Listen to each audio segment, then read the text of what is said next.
കേസുമായിട്ട് ബന്ധപ്പെട്ട ചോദ്യത്തിന് രാഹുൽ ഉത്തരം പറഞ്ഞായിട്ട് ഞാൻ കണ്ടില്ല. അതേസമയത്ത് അദ്ദേഹത്തിന് എതിരായി കള്ളക്കേസാണ് എന്ന് സ്ഥാപിക്കാനുള്ള പോയിൻ്റ് അത് അദ്ദേഹം പറഞ്ഞുകൊണ്ടിരുന്നു. അത് കേസിനെ ബാധിക്കുന്ന കാര്യമില്ല. രാഹുൽ അത് ഉഭയസമ്മതപ്രകാരമായ ഒരു ബന്ധങ്ങളിൽ അപ്പുറത്തേക്ക് പോകുന്നില്ല. അത് തന്നെയാണ് രാഹുൽ ഊന്നി സംസാരിച്ചുകൊണ്ടിരുന്നത്. ഈ 3 അതിജീവിതമാരും അവരുടെ മൊഴികളിലെ റിലയബിലിറ്റി ഇല്ല. അത് നിയമപരമായി മാത്രം അത് പ്രൊസീഡ് ചെയ്ത ഒരു കേസുകളല്ല എന്നാണ് ഞാൻ കരുതുന്നത്. ആ കേസിലെ വാദികളെ വ്യക്തിപരമായി ആക്ഷേപിച്ചുകൊണ്ടോ അവരെ ആ കേസിനകത്ത് താൻ നിരപരാധി ആക്ഷേപിച്ചുകൊണ്ടൊന്നും അദ്ദേഹം പറഞ്ഞില്ല. താൻ ആ കേസിനകത്തൊക്കെ നിരപരാധിയാണ് എന്നുള്ള കാര്യം മാത്രമേ പറയുന്നുള്ളൂ. അത് തന്നെയാണ് കോടതിയിലും പറയുന്നത്. പുതിയ കേസ് വരില്ല. കാരണം കള്ളക്കേസ് കൊടുത്തവർക്ക് പണി വരുന്നുണ്ടെന്നുള്ള അത് രാഹുലിൻ്റെ കൂടെ നിൽക്കുന്നവരുടെ ഭാഗത്തു നിന്നും ധാരാളം അവരുടെ വാക്കുകൾ പുറത്തേക്ക് വന്നുകൊണ്ടിരിക്കുന്ന കാഴ്ചയാണ് കാണുന്നത്. ഹൂ കെയേഴ്സ് എന്ന് പറഞ്ഞ ഒരു ലേഡിയുണ്ട്. അവർക്കെതിരായിട്ട് നിയമ നടപടിയിലേക്ക് രാഹുൽ പോകുന്നതായിട്ടാണ് മനസ്സിലാകുന്നത്. Retired S P George Joseph സാറൊപ്പമുണ്ട്. 3ാമത്തെ ബലാത്സംഗ കേസിലും ജാമ്യം കിട്ടി പുറത്തിറങ്ങിയ രാഹുൽ മാങ്കൂട്ടത്തിൽ കഴിഞ്ഞ ദിവസം 24 ന്യൂസ് ചാനലിന് ഒരു അഭിമുഖം നൽകിയിരുന്നു. സാറും കണ്ടുകാണും ആ അഭിമുഖം ഹാഷ്മിയുമായിട്ടുള്ളത്. രാഹുലിൻ്റെ ഈ ഒരു അഭിമുഖം ഇപ്പോൾ നടക്കുന്ന കേസിനെ ഏതെങ്കിലും രീതിയിൽ ബാധിക്കാൻ സാധ്യതയുണ്ടോ? അതിൻ്റെ ഒരു നിയമവശം എന്താണ്? കേസിൽ ബാധിക്കാനുള്ള സാധ്യത വളരെ കുറവാണ്.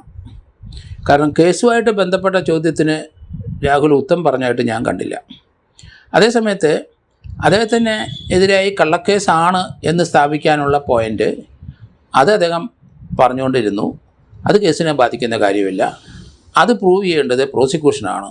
അത് സത്യസന്ധമായ ഒരു കേസാണ്, രാഹുൽ അതിൻ്റെ കുറ്റക്കാരനാണെന്ന് തെളിയിക്കേണ്ട ചുമതല പ്രോസിക്യൂഷൻ. അത് രാഹുലിനല്ല. രാഹുലിന് അത് ഡിഫെൻഡ് ചെയ്യാനായിട്ടുള്ള വാക്കുകൾ എന്തുണ്ട്? അല്ലെ അത് രാഹുൽ അത് ഉഭയസമ്മതപ്രകാരമായ ഒരു ബന്ധങ്ങളിൽ അപ്പുറത്തേക്ക് പോകുന്നില്ല. അത് തന്നെയാണ് രാഹുൽ ഊന്നി സംസാരിച്ചുകൊണ്ടിരുന്നത്. ഇപ്പോഴത്തെ പരാതികളെല്ലാം രാഷ്ട്രീയ ലക്ഷ്യത്തോടെയും കൃത്യമായ ഗൂഢാലോചനയോടെയാണ് എന്നുമാണ് രാഹുൽ മാങ്കൂട്ടത്തിൽ ആ അഭിമുഖത്തിൽ പറഞ്ഞിരിക്കുന്നത്. എത്രത്തോളം വസ്തുതാപരമാണ് രാഹുലിൻ്റെ ആ വാദം? കാരണം രാഹുലിനെതിരായ ഒരുപാട് തെളിവുകൾ നമ്മുടെ മുന്നിലുണ്ട്. അതിജീവിതമാരെ ഭീഷണിപ്പെടുത്തിയത് ഉൾപ്പെടെ കഴിഞ്ഞ ദിവസവും മാങ്കൂട്ടത്തിലിൻ്റെ ഒരു ഓഡിയോ സംഭാഷണം പുറത്തു വന്നതാണ്. ഇത്തരത്തിൽ സോഷ്യൽ മീഡിയയിൽ പ്രചരിക്കുന്നതുൾപ്പെടെ ഒരുപാട് തെളിവുകൾ മാങ്കൂട്ടത്തിലിനെതിരെ നമുക്ക് മുന്നിൽ സംസാരിക്കുന്ന തെളിവുകളായിട്ടുണ്ട്. ആ ഒരു സാഹചര്യത്തിൽ കൂടി എങ്ങനെയാണ് സാർ ഇതിനെ നോക്കിക്കാണുന്നത്? അതൊന്നും അംഗീകരിക്കാൻ കഴിയില്ല. കാരണം ഈ 3 അതിജീവിതമാരും അവരുടെ മൊഴികളിലെ റിലയബിലിറ്റി ഇല്ല. അത് നിയമപരമായി മാത്രം അത് പ്രൊസീഡ് ചെയ്ത ഒരു കേസുകളല്ല എന്നാണ് ഞാൻ കരുതുന്നത്. കാരണം നിയമത്തിൽ പറയുന്ന രീതിയിൽ തന്നെ ആയിരിക്കണമല്ലോ ആ പോലീസ് ഉദ്യോഗസ്ഥൻ കേസ് എടുക്കേണ്ടതും കേസിൻ്റെ ഓരോ സ്റ്റെപ്പുകൾ നടത്തണം. അതൊന്നും ഈ കേസിനകത്ത് സാധാരണഗതിയിലെ ഒരു റേപ്പ് കേസിനകത്തോ അതുപോലെ ഉള്ള കേസുകൾക്ക് ഒരു എവിഡൻസ് എങ്ങനെ എടുക്കേണ്ടതെന്ന് പോലീസ് അറിയാം. ആ രീതിയിലൊന്നും സഞ്ചരിച്ച് കാണുന്നില്ല. അതുകൊണ്ട് ആ കേസ് നിലനിൽക്കില്ല എന്ന് ഞാൻ തുടർച്ചയായിട്ട് പറയുന്നതിൻ്റെ കാര്യം അതുകൊണ്ടാണ്. രാഹുൽ ഇന്നലെ ആ കേസിനെ ബാധിക്കുന്ന ഒരു കാര്യങ്ങളും സംസാരിച്ചില്ല. അതിൽ നിന്ന് ഒഴിഞ്ഞു മാറിയുള്ള സംസാരങ്ങളും അദ്ദേഹം ഡിഫെൻഡ് ചെയ്യുന്ന കാര്യം മാത്രമേ പറഞ്ഞിട്ടുള്ളൂ. സാർ, മറ്റൊരു കാര്യം, ഈ അതിജീവിതമാരായ പരാതിക്കാരെ രാഹുൽ മാങ്കൂട്ടത്തിൽ ആ ഒരു അഭിമുഖത്തിൽ വെല്ലുവിളിക്കുന്നുണ്ട്. മുഴുവൻ ചാറ്റുകളും പുറത്തുവിടാൻ ആവശ്യപ്പെട്ടുകൊണ്ടാണ് ഈ ഒരു വെല്ലുവിളി. ഇത് പുതിയ പരാതികൾ ഉയരുന്നതിന് വഴിവെക്കുമെന്ന് കരുതുന്നുണ്ടോ? ഒരു പുതിയ പരാതി ഇനി വരാനുള്ള സാധ്യതയില്ല. കാരണം ഇത് ഹൂ കെയേഴ്സ് എന്ന് പറഞ്ഞ ഒരു ലേഡിയുണ്ട്. അയാളാണ് ഈ കുറ്റം ചെയ്തതെന്ന് പറഞ്ഞതാണ്. അങ്ങനെ തുടങ്ങിയാണ് രാഹുലിൻ്റെ പുറത്ത് 1 മുതൽ 1, 2, 3 അലിജിഡ് റേപ്പ് കേസെന്ന് ഞാൻ പറയാം അങ്ങനെ വന്നത്. അതുകൊണ്ട് അത് തുറന്നു വിട്ടത് ആരാണ്, അത് മറ്റുള്ളവരെ പ്രേരിപ്പിച്ച 3 പേര് രാഹുലിനെതിരായിട്ട് കേസ് കൊടുക്കാൻ പ്രേരിപ്പിച്ചത് ആരാണ്, ആ കേസിനകത്ത് മെറ്റീരിയലൊന്നും ഇല്ല എന്ന് സ്ഥാപിച്ച് അതൊരു ഫോൾസ് കേസാണെന്ന് കഴിഞ്ഞാൽ ഇതിന് തുടക്കമിട്ട ആൾ ആരാണ്, രാഹുലിനെ ഇതിനകത്ത് കൊണ്ട് കുരുക്കിയത് ആരാണ്, അവർ തീർച്ചയായിട്ടും പ്രോസിക്യൂഷൻ ഫേസ് ചെയ്യേണ്ടി വരും എന്നാണ് ഞാൻ കരുതുന്നത്. സാർ, ഈ അഭിമുഖം നിയമപരമായി പ്രശ്നമില്ല എന്ന് സാർ സൂചിപ്പിച്ചു. എങ്കിൽ കൂടി ഇത്തരത്തിലൊരു അഭിമുഖം നൽകുന്നത് ജാമ്യ വ്യവസ്ഥകൾക്ക് എതിരാകുമോ? എന്താണ് അക്കാര്യത്തിലുള്ള ഒരു നിയമവശം? ജാമ്യ വ്യവസ്ഥകൾക്ക് ചില കണ്ടീഷൻസ് പറയുന്നുണ്ട്. അതിന് വിരുദ്ധമായിട്ട് പ്രവർത്തിക്കാൻ പാടില്ല. അതേസമയത്ത് കോടതി പറഞ്ഞ കാര്യങ്ങളിൽ കോടതിയിലെ ഇപ്പം ട്രയൽ നടക്കുന്ന മാറ്റേഴ്സെ പറ്റിയൊന്നും അല്ല പറയുന്നത്. ജനറലായിട്ട് വളരെയധികം ആൾക്കാർ ഇദ്ദേഹമായിട്ട് ഇതുപോലെ ബന്ധപ്പെടുന്ന കാര്യങ്ങളെപ്പറ്റിയാണ് പറഞ്ഞിരിക്കുന്നത്.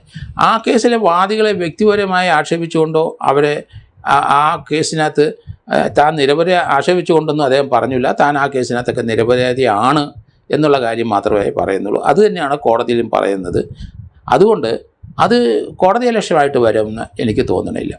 ഇവിടെ ഉഭയസമ്മതത്തോടെയാണ് ബന്ധം നടന്നത് എന്ന് പറഞ്ഞ രാഹുൽ, പക്ഷേ ഇതുവരെ തനിക്കെതിരെ പുറത്തു വന്ന ഓഡിയോ ക്ലിപ്പുകളെ കുറിച്ച് ഒരക്ഷരം പറഞ്ഞിട്ടില്ല. അത് രാഹുലിൻ്റെതാണോ അല്ലയോ എന്ന കാര്യത്തിൽ രാഹുൽ ഒന്നും പറഞ്ഞിട്ടില്ലല്ലോ.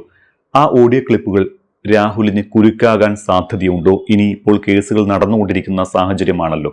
അപ്പോൾ ഇല്ല, അത് തന്ത്രപരമായി തന്നെയാണ് രാഹുൽ ആ കാര്യത്തിൽ 24-ൻ്റെ അടുത്ത് വിശദീകരിച്ചത്.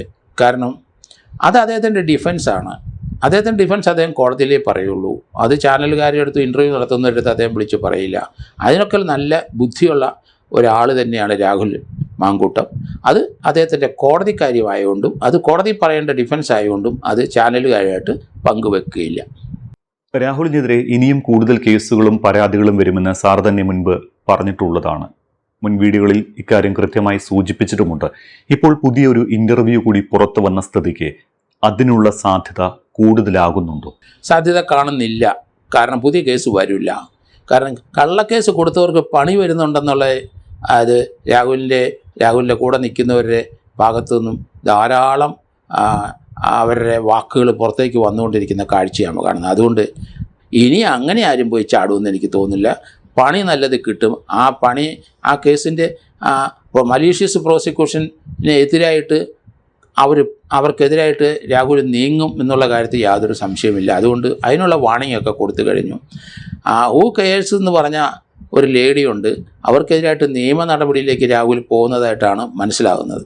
ഈ രാഹുൽ മാങ്കൂട്ടത്തിനെതിരായ 3 പരാതികളിലും ഗുരുതരമായ ആരോപണങ്ങളുണ്ടല്ലോ. ഈ ആരോപണങ്ങൾ കോടതിയിൽ നിലനിൽക്കില്ല എന്ന് സാർ നേരത്തെ സൂചിപ്പിച്ചതാണ്. ഇപ്പോഴത്തെ ഒരു സാഹചര്യത്തിൽ അദ്ദേഹം 3ാം കേസിലാണ് ജാമ്യം കിട്ടി പുറത്തു നിൽക്കുന്നത്. മറ്റ് കേസുകൾ കോടതിയിൽ കിടക്കുന്നുമുണ്ട്. 2 കേസുകൾ നിലവിലുണ്ട്, ഹൈക്കോടതിയിലാണ്. അപ്പോൾ കുരുക്കില്ല എന്ന് പറഞ്ഞൊഴിയാൻ പറ്റുമോ? ഈ കേസുകളൊന്നും നിയമപരമായി നിലനിൽക്കില്ല എന്ന് എങ്ങനെയാണ് ഉറപ്പിച്ച് പറയാൻ സാധിക്കുന്നത്? 3 ആരോപണം നിലനിൽക്കില്ല. അതിനകത്ത് ഒരു ലേഡി അബറ്ററായിട്ടുണ്ട് ഈ 3 കേസിനകത്തും. അത് 3ാമത്തെ കേസിലാണ് അബറ്റർ ഉണ്ട്. ആ അബറ്റർ അത് ഏതായാലും നിഷേധിച്ചതാണെങ്കിലും പിന്നീടുള്ള ആ യൂട്യൂബിലും അതുപോലെ ചാനലിലൊക്കെ വന്ന വാർത്തകളുടെ അടിസ്ഥാനത്തിൽ അബറ്ററുടെ റോളുണ്ട് എന്ന് രാഹുലിൻ്റെ സുഹൃത്ത് ഫെനി ആ സംഭാഷണം വെളിപ്പെടുത്തിയതോടുകൂടി മനസ്സിലാവും നമുക്കെല്ലാവർക്കും. അതിൻ്റെ പിന്നിൽ ഒരു അബറ്ററുണ്ട്. അബറ്ററുടെ പിന്നിൽ ഏത് രാഷ്ട്രീയക്കാരനാണെന്ന് ഈ കേസിൻ്റെ അന്ത്യകാലഘട്ടത്തിലൊക്കെ നമുക്കത് മനസ്സിലാവും എന്നാണ് ഞാൻ കരുതുന്നത്.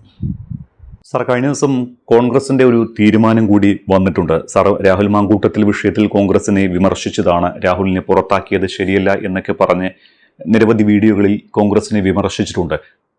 പക്ഷേ ഇപ്പോൾ കോൺഗ്രസിൻ്റെതായി വന്ന തീരുമാനം 1ലേറെ ബലാത്സംഗ കേസുകളിൽ പ്രതിയായ പാലക്കാട് MLA രാഹുൽ മാങ്കൂട്ടത്തിലിനെ അയോഗ്യനാക്കുന്നതിനോട് യോജിക്കേണ്ട എന്നാണ് കോൺഗ്രസ് എടുത്തിരിക്കുന്ന തീരുമാനം. തെരഞ്ഞെടുക്കപ്പെട്ട MLAയെ എത്തിക്സ് കമ്മിറ്റിയെ അയോഗ്യനാക്കുന്നത് തെറ്റായ കീഴ്വഴക്കം എന്നാണ് കോൺഗ്രസ് ഇപ്പോൾ സ്വീകരിച്ചിരിക്കുന്ന നിലപാട്. UDF പാർലമെന്ററി പാർട്ടിയിൽ ഘടകകക്ഷികൾക്കും സമാനമായ നിലപാടാണ് ഉള്ളത് എന്നാണ് അറിയുന്നത്. അപ്പോൾ കോൺഗ്രസിന്റെ ഈ ഒരു തീരുമാനത്തോട് അല്ലെങ്കിൽ UDFന്റെ മൊത്തത്തിലുള്ള മാങ്കൂട്ടത്തിന് അനുകൂലമായ ഈ തീരുമാനത്തോട് സാറിൻ്റെ ഒരു പ്രതികരണം എന്താണ്? അത് തീർച്ചയായിട്ടും രാഹുലിനെതിരായിട്ടൊരു നടപടി വന്നാൽ അസംബ്ലിയിൽ 3 പേര് ഇതേ ആരോപണം ഉള്ളവരുണ്ട്. അവർക്ക് 3 പേരായിട്ട് നടപടി എടുക്കണമല്ലോ. അതുകൊണ്ട് രാഹുലിന് എത്തിക്സ് കമ്മിറ്റി ഒരു തീരുമാനം എടുക്കുന്നത് അത് പക്ഷാപാതപരമായിരിക്കും, രാഹുലിനെതിരായിട്ട് മാത്രം. അത് തീർച്ചയായിട്ടും അങ്ങനെ ഒരു തീരുമാനത്തിൻ്റെ അകത്ത് ഒന്നും അദ്ദേഹത്തിന് പറയാൻ പറ്റില്ലെങ്കിലും അത് കോടതി ചലഞ്ച് ചെയ്യേണ്ടി വരും. അതിന് കോടതി ചലഞ്ച് ചെയ്യാൻ പറ്റും. ഒരാളെ മനഃപൂർവ്വം അതേ രീതിയിലുള്ള കുറ്റം ചെയ്ത ആൾക്കാർ അസംബ്ലിയിൽ ഇരുന്നിട്ട് വേർതിരിച്ച് ഒരാളെ വിക്ടിമൈസ് ചെയ്താൽ അത് കോടതി ചലഞ്ച് ചെയ്യാം. ആ എത്തിക്സ് കമ്മിറ്റിയുടെ തീരുമാനമൊന്നും ചലഞ്ച് ചെയ്യാൻ പറ്റില്ല.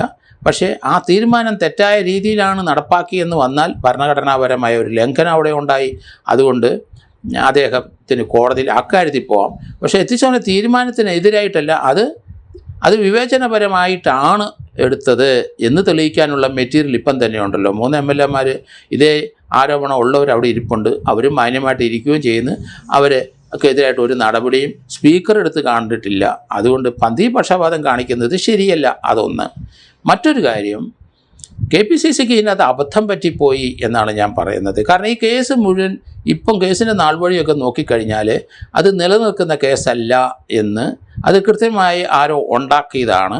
അങ്ങനെയുള്ള ഒരാളെ പാർട്ടിയിൽ നിന്ന് സസ്പെൻഡ് ചെയ്ത് നിർത്തുന്നത് ആയിക്കോട്ടെ, പക്ഷേ അതിനൊരു അടിസ്ഥാനവുമില്ലാതെ പാർട്ടിയുടെ പ്രാഥമിക അംഗത്വത്തിൽ നിന്ന് ഇയാളെ നീക്കം ചെയ്ത് രാഹുൽ മാങ്കൂട്ടത്തിനെ നീക്കം ചെയ്ത് തെറ്റായിപ്പോയി എന്ന് മനസ്സിലാവും.